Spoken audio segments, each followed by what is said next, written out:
Welcome to our YouTube channel, where we delve into the darker aspects of science. Today, we'll explore one of the most controversial and tragic chapters in medical history, the lobotomy.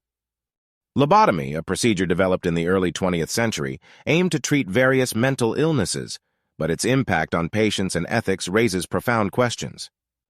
Lobotomy was seen as a promising treatment, but its application was often misguided. The surgery involved severing connections in the brain's prefrontal cortex, leading to a range of severe side effects. The lobotomy procedure was invasive and lacked proper scientific grounding, yet it was regarded as a quick fix for various mental disorders. Emotional accounts from family members of lobotomy patients. Rosemary Kennedy, sister of U.S. President John F. Kennedy, underwent a lobotomy in 1941 that left her incapacitated and institutionalized for the rest of her life. New Zealand author and poet Janet Frame received a literary award in 1951, the day before a scheduled lobotomy was to take place, and it was never performed. Joseph Hasid, a Polish violinist and composer, was diagnosed with schizophrenia and died at the age of 26 following a lobotomy performed on him in England. Swedish modernist painter Sigrid Hjerten died following a lobotomy in 1948. American playwright Tennessee Williams' older sister Rose received a lobotomy that left her incapacitated for life. The episode is said to have inspired characters and motifs in some of his works. It is often said that when an iron rod was accidentally driven through the head of Phineas Gage in 1848, this constituted an accidental lobotomy, or that this event somehow inspired the development of surgical lobotomy a century later. In 2011, Daniel Nijensen, an Argentine-born neurosurgeon at Yale, examined X-rays of Eva Peron and concluded that she underwent a lobotomy for the treatment of pain and anxiety in the last months of her life. The media often portrayed lobotomy as a miraculous cure, further influencing public opinion and fueling its use. Robert Penn Warren's 1946 novel, All the King's Men, describes a lobotomy as making a Comanche brave look like a tyro with a scalping knife, and portrays the surgeon as a repressed man who cannot change others with love, so he instead resorts to high-grade carpentry work. Tennessee Williams criticized lobotomy in his play Suddenly last summer, 1958, because it was sometimes inflicted on homosexuals to render them morally sane. In the play, a wealthy matriarch offers the local mental hospital a substantial donation if the hospital will give her niece a lobotomy.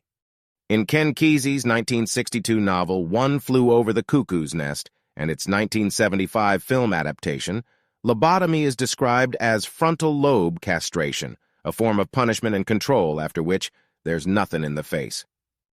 In Sylvia Plath's 1963 novel The Bell Jar, the protagonist reacts with horror to the perpetual marble calm of a lobotomized young woman.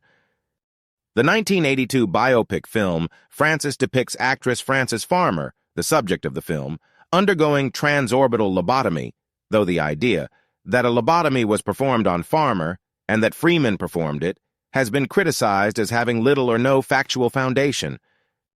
The 2018 film The Mountain centers on lobotomization, its cultural significance in the context of 1950s America, and mid-century attitudes surrounding mental health in general. The film interrogates the ethical and social implications of the practice through the experiences of its protagonist. Ethical concerns surrounding lobotomy. Lobotomy raises profound ethical questions. The lack of informed consent and the over-reliance on the procedure exemplify the darker side of medical science. Advancements in neuroscience and mental health treatments. Today, we have a better understanding of mental health and more effective treatments, but we must remember the lessons from history.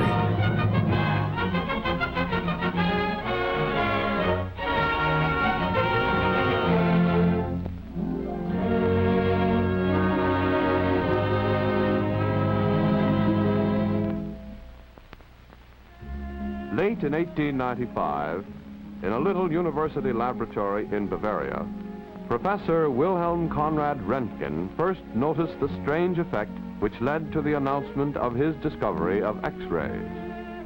And although the news was received by the public with a mixture of disbelief and apprehension, doctors immediately saw the possibilities of the mysterious new rays and began to use them. It was not until 1913, however, that their use became certain and reliable.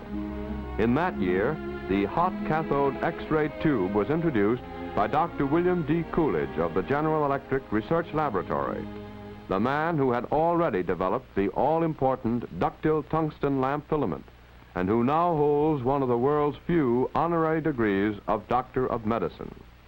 In speaking of X-rays, therefore, it is a privilege to be able to present Dr. Coolidge himself. For a long time, after X-rays were discovered and used, they remained a mystery even to the scientist. That is how they got their name, X for the unknown. Today, however, we know that X-rays are a form of radiation belonging to the same family as light, heat, and radio waves. We know also that X-rays are produced whenever a solid target is struck by a high-speed stream of electrons, those same little negatively charged particles of electricity which make our radio tubes work. In early X-ray tubes, the electrons necessary to produce the X radiation were released by first breaking down a small amount of air or other gas in the partially evacuated tube with high voltage applied between the terminals. Operation depended upon the amount of gas within the tube, and since this was variable, the tube was unreliable. In the present day hot cathode X-ray tube, of which this is one of several different types, there is a high vacuum, and the production of electrons depends only on the size and temperature of an incandescent tungsten filament with a cup-shaped structure surrounding it. This particular tube has two filaments, either of which may be used. The swarm of electrons, which is liberated or boiled off from the white-hot filament, is speeded up to a very high velocity by high voltage applied between the negative electrode or cathode, which carries the filament, and the positive electrode or anode, which is called the target. The electron stream is focused to a very small spot on the target by the cup-shaped cathode structure.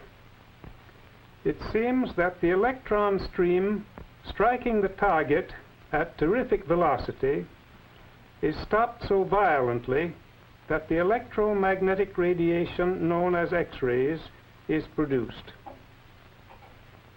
The efficiency of X-ray production is very low, and most of the energy of the electron stream goes to heat the target. This heating effect of the electrons may be likened to the flame of a blowtorch striking a metal plate, while the light coming from the heated spot on the metal plate target corresponds to X-rays coming from the focal spot on the target of the X-ray tube. As a matter of fact, X-rays are like ordinary light, except that they are of very much shorter wavelength and are therefore invisible. Although X-rays themselves cannot be seen, their effects can fortunately be made visible. Photographic film in general is sensitive to X-rays, and a special type of it is used to record their presence. Recording of X-ray images on film is called radiography, and the finished films are known as radiographs. X-rays also have the power to make certain chemicals fluoresce, that is, give off visible light. A piece of special cardboard coated with one of these chemicals constitutes the so-called fluoroscopic screen. The use of such a screen to reveal an X-ray image is known as fluoroscopy. It has the advantage over radiography of enabling us to visualize internal structures in motion.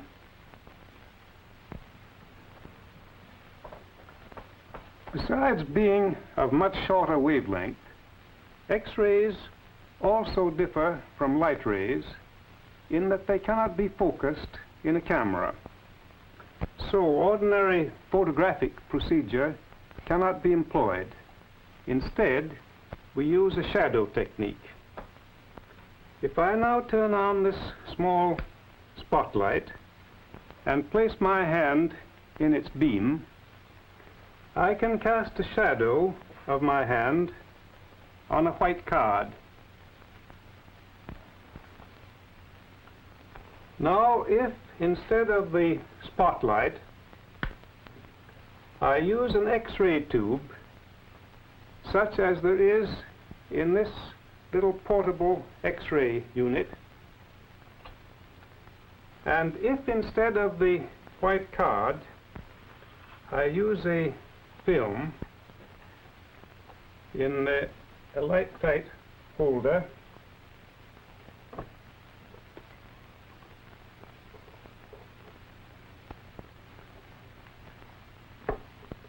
I can cast an X-ray shadow of my hand, which on the developed film looks like this. Note, however, that instead of a solid silhouette shadow, as with light, the X-rays produce a shadow which shows a distinction between the bones and the flesh. In other words, X-rays pass through some substances more easily than through others, and the details of the image depend upon the amount of X-ray getting through the different substances which make up the object. It is this ability of X-rays to differentiate between types of substances which gives the rays their great diagnostic value. It seems both incredible and paradoxical that rays which are themselves invisible can reveal objects which are otherwise also invisible. But that is exactly what X-rays can do.